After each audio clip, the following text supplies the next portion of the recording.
Hello students, हम लोग heredity and evolution chapter पढ़ रहे हैं और इस चैप्टर में जो लास्ट क्लास में हमने पढ़ा था, हमने ये देखा था कि जो कैरेक्टर्स हैं जिन्हें आप ट्रेड्स भी बोल सकते हैं, how these characters transmitted from the parents to the offsprings. Is it okay?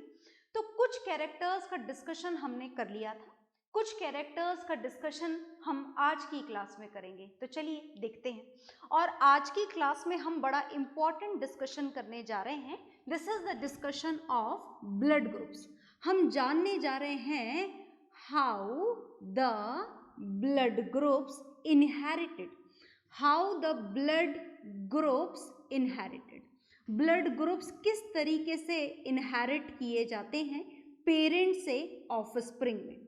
इस बात को हम आज की क्लास में फुल डिटेल में समझेंगे। Is it okay? तो चलिए, हमें ये बात बहुत अच्छी तरीके से पता है कि जो ब्लड ग्रुप्स होते हैं they can be divided into 4 types.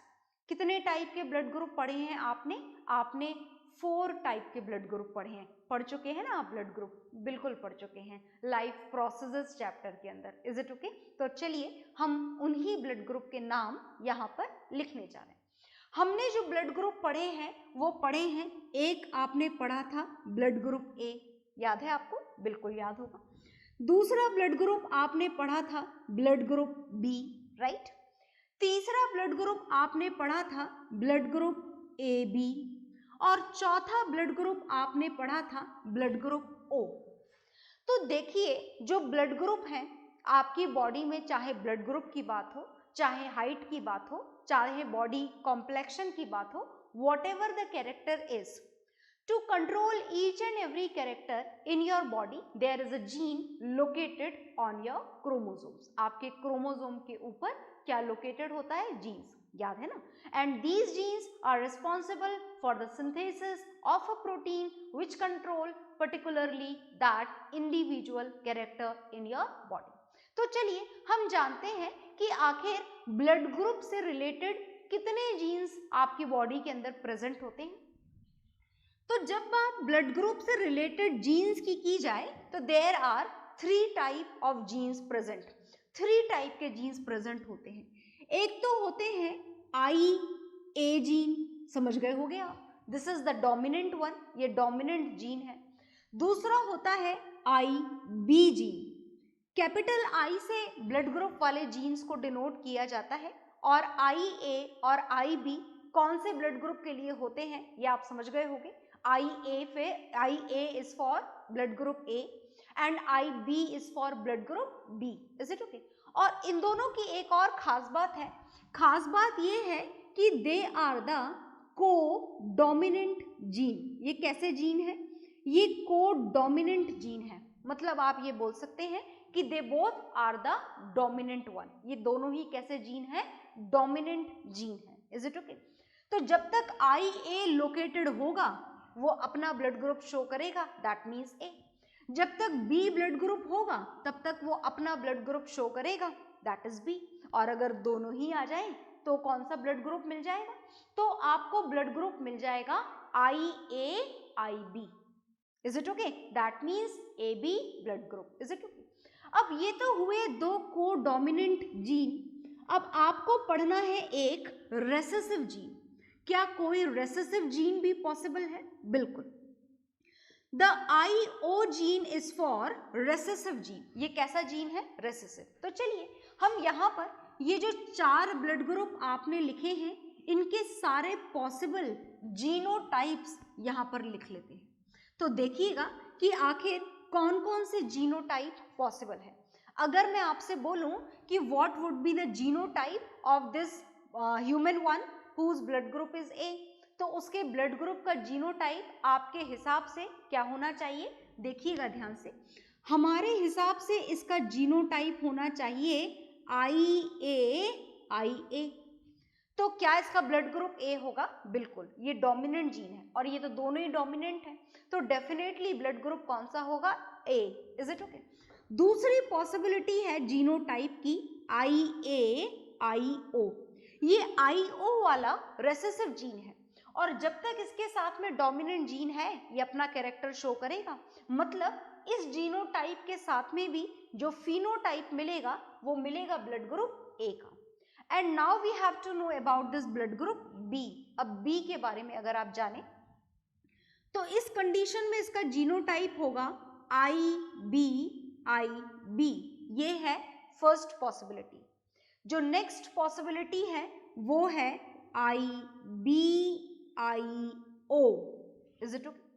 अब हमें जानना है कि इसका ब्लड ग्रुप क्या होगा, इसका जीनोटाइप क्या होगा। तो इसका जीनोटाइप होगा IA IB, ये सिंगल पॉसिबिलिटी है AB ब्लड ग्रुप वालों के लिए। Is it okay? और IO ये तो रेसेसिव ट्रेट है, मतलब ये दोनों जब पेयर में प्रेजेंट होंगे तभी ये अपना फिनोटाइप शो करेंगे O ब्लड ग्रुप के साथ में। So this is the only possible genotype of O blood group. So whatever the information is there on the board, you just note it down very carefully.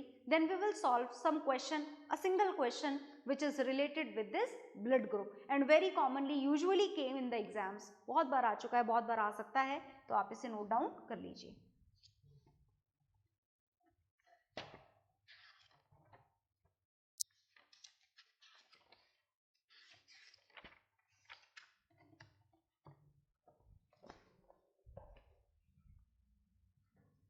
हाँ जी, तो आपने इसे note down कर लिया होगा और इसे नोट डाउन करने के बाद में सारी पॉसिबिलिटीज आप जान चुके हैं। और सारी पॉसिबिलिटीज जानने के बाद में अब मैं आपको इस ब्लड ग्रुप से रिलेटेड, इस हेरिडिटी के क्वेश्चन थोड़े मैथमेटिक्स टाइप के होते हैं, न्यूमेरिकल बोल सकते हैं आप इसको एक तरीके का, तो आपको थोड़ा दिमाग लगाना पड़ेगा। मतलब ऐसा नहीं है कि आप याद करो और जाकर के लिखाओ जैसे यूजुअली आप बायो में करते हो, वो यहाँ पर नहीं चलेगा। This is a conceptual question which we are going to solve here. So you try to solve it by your own. Otherwise, note down the solution from the board if it is not at all possible.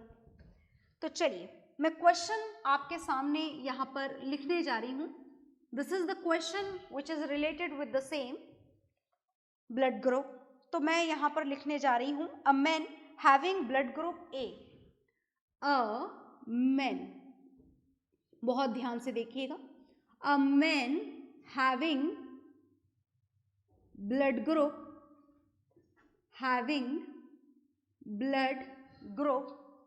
A, man है और man का blood group कौन सा है? A है।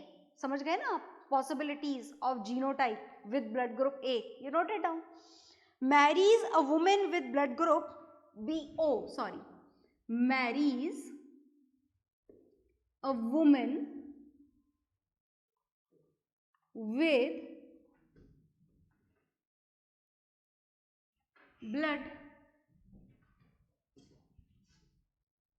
with blood group O। तो दोनों का ब्लड ग्रुप यहां पर मेंशन है, मेन का भी और वुमेन का भी। आगे देखते हैं। And they have a child,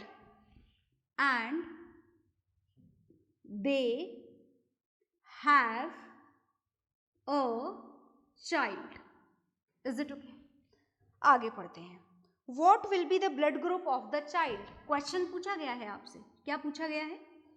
What will be the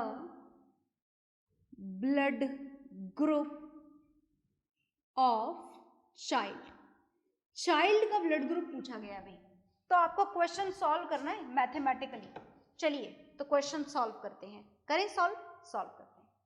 तो a man having a blood group ए, तो चलिए जो भी कंडीशन, दो पॉसिबिलिटीज हैं इसलिए यहाँ पर मैं बीच में लाइन बना देती हूँ। तो देखिए पहली पॉसिबिलिटी हम यहाँ बनाने जा रहे हैं, this is the man whose blood group is given here, this is A. Next is woman whose blood group is given here, that is O.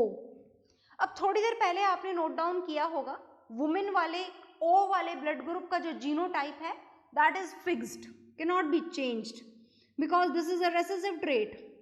Is it okay? अगर बात मेन की जाए तो उसका ब्लड ग्रुप A है, तो पहली possibility तो है कि इसका जीनोटाइप ये हो। दूसरी पॉसिबिलिटी है कि इसका जीनोटाइप IA-IO हो, क्योंकि ये रेसेसिव है, अपना कैरेक्टर ये A वाला जीन शो कर लेगा। पर वुमेन में तो कोई और पॉसिबिलिटी है ही नहीं, तो आप वुमेन का जीनोटाइप तो हर जगह सेम लिखेंगे। So these are the only two possibilities. अगर मेन का जीनोटाइप ये हुआ तो F1 जनरेशन कुछ और मिलेगी। अगर मेन का जिसका ब्लड ग्रुप ए है उसका जीनोटाइप ये हुआ तो F1 जनरेशन में ब्लड ग्रुप कुछ और मिलने के चांसेस हैं। तो चलिए दोनों की पॉसिबिलिटीज देख लेते हैं।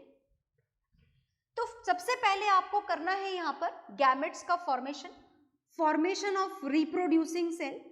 Eight the time of this formation these gametes, these genes will divide into the individual ones so that you can say gametes are pure in their character, and this law is known as law of segregation। क्या बोला जाता है इस law को? इस law को बोला जाता है लॉ ऑफ सेग्रीगेशन। तो हमने दोनों काम एक साथ कर दिए। This is case first, this is case two, and in both of the cases we are going to obtain F1 generation. तो चलिए accordingly first possibility is this, we are going to obtain F1 generation here। so this is IAIO है ना, first possibility। next is IAIO, third possibility IAIO। Bore हो गए जी बोलते बोलते, it is same in all the cases, it is same है ना। तो fourth possibility क्या है? IAIO, देखा आपने।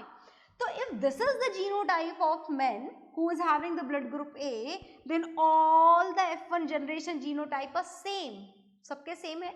तो ये आपको मिले फर्स्ट केस के पॉसिबल जीनोटाइप। और अगर इस फर्स्ट केस के पॉसिबल जीनोटाइप से आप फिनोटाइप लिखना चाहो तो blood group of the child will be definitely A. अगर मेन का जीनोटाइप ये है तो हर पॉसिबिलिटी में चाइल्ड का जीनोटाइप आपको क्या मिलेगा? ए ही मिलेगा। Is it okay? तो सेकंड पॉसिबिलिटी भी देख लेते हैं।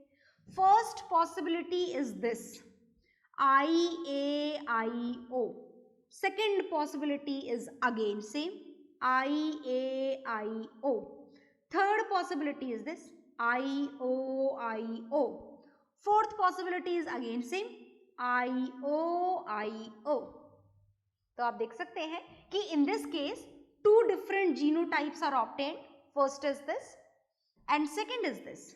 so if ये F1 जनरेशन चाइल्ड का जीनोटाइप मिला है आपको, समझ रहे हो ना? Is it okay?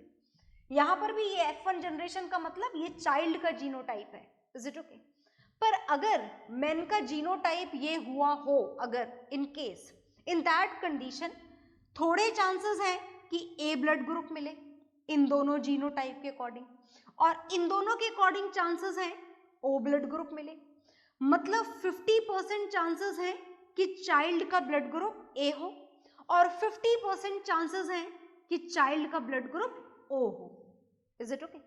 तो आपके इस क्वेश्चन के आंसर में आपके ये दो पॉसिबल केसेस का फॉर्मेशन था, हमने दोनों मेंशन कर दिए हैं। इफ दिस इज, देखो वुमेन का तो दोनों ही केसेस में सेम है।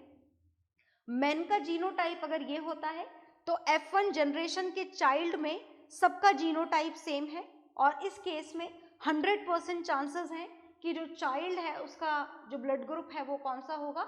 ए होगा। पर अगर मेन का जीनोटाइप वही सेम ए ब्लड ग्रुप वाले मेन का जीनोटाइप अगर ये हो तो 50% चांसेस हैं कि चाइल्ड का ब्लड ग्रुप ए होगा और 50% चांसेस हैं कि चाइल्ड का ब्लड ग्रुप ओ होगा। Is it okay? So the complete information is there in front of you. You just note it down very carefully. Is it okay?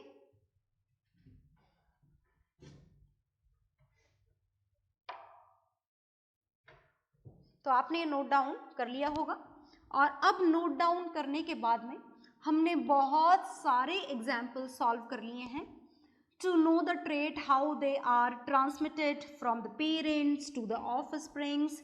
we know a lot now, हम बहुत कुछ जान चुके हैं। तो I hope now you are able to solve any type of question. जो भी question आपको गिवन हो आप सॉल्व कर सकते हैं। और अब हम थोड़ा और आगे पढ़ने जा रहे हैं, देखिएगा ध्यान से।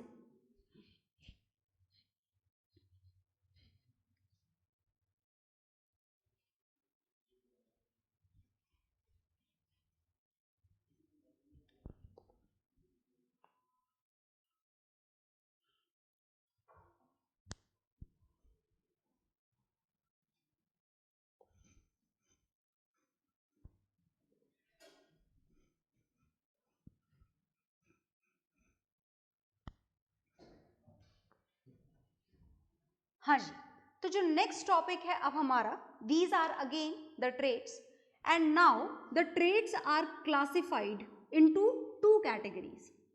Some of the traits are known as acquired trait. Is it okay? And some of the trait का मतलब समझ गए ना, कैरेक्टर. जो भी कैरेक्टर आपकी बॉडी में अपीयर हो रहे हैं उन्हें ही हम क्या बोलते हैं, ट्रेट बोलते हैं. जैसे आपके हेयर का black colour, that is a trait. Is it okay? आपकी tall height, that is a trait. आपका whatever the colour, whatever the complexion of your body is there, that is again a trait. Is it okay? So all these characters, all these traits are divided into two categories. First type of trait are known as acquired trait and second type of traits are known as inherited traits. Is it okay?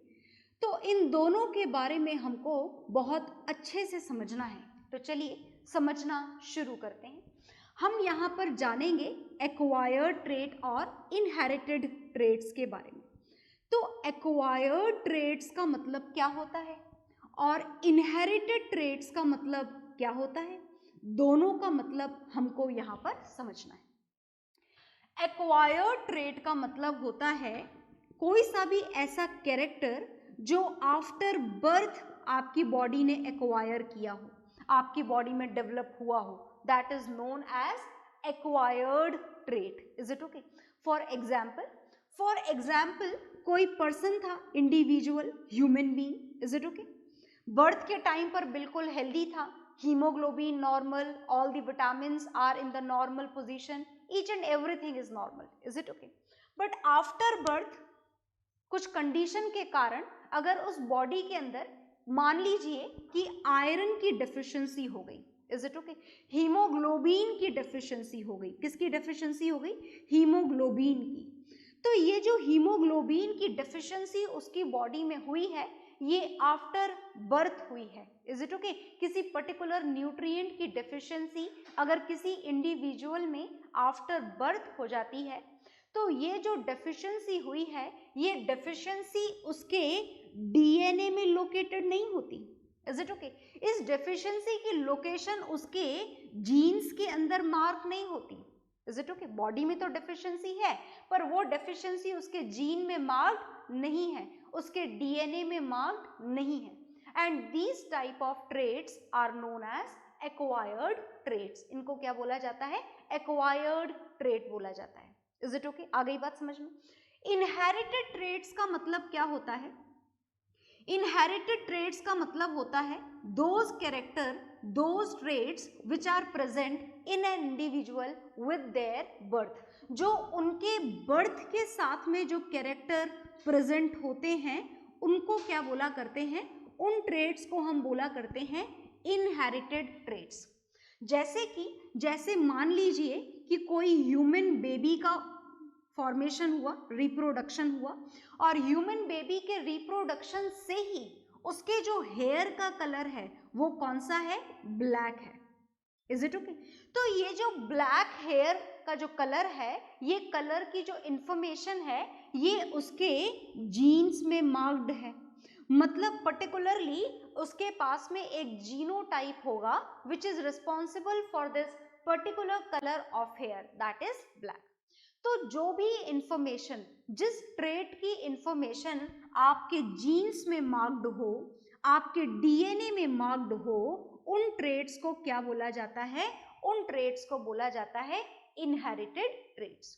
तो I hope आपको acquired और inherited trait समझ में आ गए होंगे. अब इन दोनों में ये एक बात का और डिफरेंस होता है कि जो एक्वायर्ड ट्रेट्स होते हैं they are not transferred. They are not transferred into the next generation. In the next generation. Next generation में इसके पास होने के चांसेस क्या हो जाते हैं? बिल्कुल खत्म. क्योंकि कैरेक्टर्स को ट्रांसफर कौन करता है? क्रोमोसोम्स. और क्रोमोसोम्स में इस वाले ट्रेट की इंफॉर्मेशन तो मार्क्ड है ही नहीं. तो जो भी कैरेक्टर एक्वायर्ड होते हैं वो उस इंडिविजुअल तक ही लिमिटेड रह जाते हैं, वो जनरेशन टू जनरेशन पास नहीं होते हैं. But if we are going to talk about the inherited trait, अगर इनहेरिटेड ट्रेट की बात करी जाए जिनकी लोकेशन डीएनए में मार्क्ड है, जीन्स में मार्क्ड है, they are definitely going to transferred into the next generation. Definitely तो नहीं बोल सकते, it depends on the variation in DNA copying, it depends on the fusion of the male reproducing cell with the female reproducing cell, पर हाँ chances हैं कि ये inherited traits next generation में ट्रांसफर हो जाएं। Is it okay? So they are transferred, और are की जगह आप मे बी लिख दें तो ज्यादा बेहतर होगा, they may be transferred in the next generation. Is it okay? So these are the inherited and acquired traits. You just note it down very properly. हाँ जी, तो आपने ये नोट डाउन कर लिया होगा, और अब इसको नोट डाउन करने के बाद में हम इन्हीं के बारे में थोड़ा सा और डिस्कशन कर लेते हैं। एक्वायर्ड ट्रेट और इनहेरिटेड ट्रेट के बारे में ही हम इस एक्वायर्ड और इनहेरिटेड ट्रेट के बारे में थोड़े और डिस्कशन को करने के लिए जो सेलेक्ट करने जा रहे हैं दैट इज अ बीटल। हम किसका सिलेक्शन करने जा रहे हैं? बीटल का सिलेक्शन करने जा रहे हैं। तो सुनिएगा ध्यान से, अगर बात किसी भी बीटल की जाए तो जैसे मान लीजिए कि जो बीटल है ये क्या हो गया कि रिप्रोडक्शन हुआ, एक न्यू ऑफस्प्रिंग, न्यू डेवलपमेंट हुआ न्यू बीटल का, और जो न्यू ऑफस्प्रिंग डेवलप हुआ किसी भी कारण से अगर इस न्यू ऑफस्प्रिंग को न्यूली रिप्रोड्यूस्ड बेबी को, बेबी बीटल को जो है प्रॉपर फूड, सफिशिएंट फूड नहीं मिला, और उस सफिशिएंट फूड की डेफिशिएंसी के कारण अगर ये बीटल वीक हो जाए, बहुत ज़्यादा वीक हो जाए, तो इसका वीक हो जाना आपके हिसाब से कौन सा ट्रेट होना चाहिए? एक्वायर्ड या इनहेरिटेड? डेफिनेटली एक्वायर्ड, क्योंकि रिप्रोडक्शन होते ही ये वीक नहीं था, एक लंबे टाइम के बाद में, एक लंबे टाइम तक खाने की डेफिशिएंसी के कारण इसकी बॉडी स्ट्रक्चर कैसी हो गई? वीक हो गई। दैट मीन्स ये कैसा ट्रेट है? ये एक एक्वायर्ड ट्रेट है which is definitely not at all going to be transferred into the next generation. Is it okay? चलिए, तो ये तो था एक्वायर्ड ट्रेट। अब हम इसी बीटल के एक इनहेरिटेड ट्रेट के ऊपर भी डिस्कशन कर लेते हैं which is even given there in your NCERT book also. तो हम उस एग्जाम्पल को अच्छी तरीके से पढ़ लेते हैं। सुनिएगा ध्यान से। देखिए, हम एक गार्डन में गए और उस गार्डन में जितने भी बीटल थे दे ऑल वर रेड। कैसे थे? रेड कलर के बीटल थे। Is it okay? Red colour के बीटल थे, रिप्रोडक्शन हो रहा था, हर बार न्यू ऑफस्प्रिंग प्रोड्यूस हो रहे थे, और जितने भी न्यू बीटल प्रोड्यूस हो रहे थे they are also red in colour. कौन से कलर के थे? रेड कलर के। अब ये जो रेड बीटल प्रोड्यूस हो रहे थे अचानक से more and more, her bar reproduction के बाद और ढेर सारे बीटल्स हमको वहां पर गार्डन में देखने को मिल रहे थे, और सडनली ऐसा हुआ, कैसा हुआ? सडनली ऐसा हुआ कि जो ग्रीन बीटल है अचानक से एक ग्रीन बीटल प्रोड्यूस हो गया। So this type of variation can be considered as the colour variation. इस वेरिएशन को हम क्या बोलते हैं? इस वेरिएशन को हम बोलते हैं कलर वेरिएशन।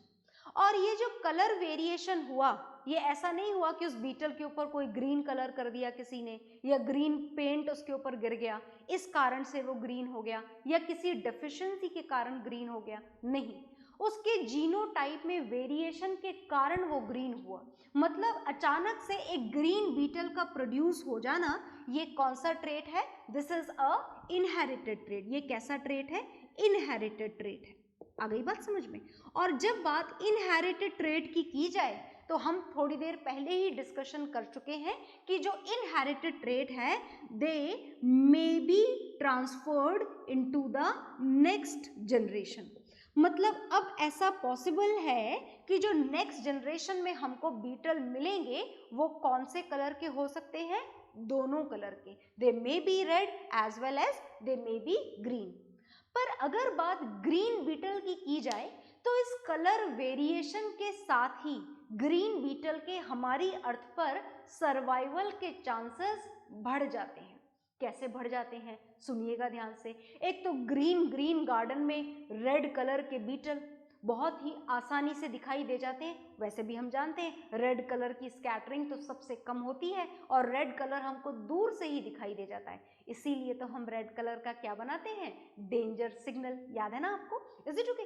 तो ग्रीन गार्डन के अंदर अगर बात रेड कलर के बीटल के सर्वाइवल की जाए तो इसके चांसेस बहुत कम होते हैं, क्योंकि इनको हंट करना बहुत आसान होता है। क्यों आसान होता है, क्योंकि दूर से ही इनको देखा जा सकता है। पर बात अगर ग्रीन बीटल की जाए तो इसमें कैमोफ्लॉज की कैपेसिटी कैसी हो जाती है, बहुत ज्यादा बढ़ जाती है। ये ग्रीन पत्ते और ग्रीन बीटल, ये ग्रीन बीटल अपने आप को ग्रीन कलर्ड लीव्स में बहुत ही आसानी से छुपा लेते हैं, इज इट ओके। और इस कारण से जो ग्रीन बीटल है इनके सर्वाइवल के चांसेस हमारे नेचर में क्या हो जाते हैं, इंक्रीज हो जाते हैं। और इस कारण से ऐसा भी पॉसिबल है कि धीरे धीरे ऐसा पॉसिबल है, ये सिर्फ एक अप्रोक्सीमेशन है, सिर्फ एक अनुमान है कि शायद ऐसा हो जाए या शायद ऐसा होता हो, इज इट ओके। तो बहुत ध्यान से सुनिएगा। तो ऐसा पॉसिबल है कि धीरे धीरे नंबर ऑफ रेड बीटल्स तो क्या होते चले जाएं, डिक्रीज होते चले जाएं, as the chances of their survival is less because the chances of their hunt is more, is it okay, and the number of green beetles may increases with the time as the chances of their survival in green garden is much more as compared to the red one, is it okay। तो मतलब बात ऐसी है कि जब inherited traits की बात हो और अगर कोई सा भी इनहेरिटेड ट्रेट आपकी अर्थ पर सर्वाइवल के चांसेस को बढ़ा दे तो नेचर उस पर्टिकुलर इंडिविजुअल को क्या कर लेती है, सेलेक्ट कर लेती है।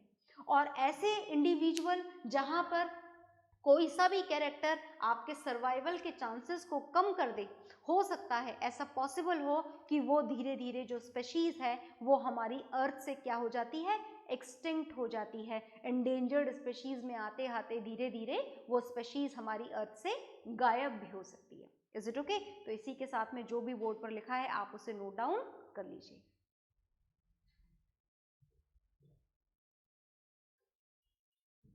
हाँ जी, तो आपने ये नोट डाउन कर लिया होगा और इसी के साथ जो हमारा हेरिडिटी पार्ट है that is done, over. Okay, bye everyone.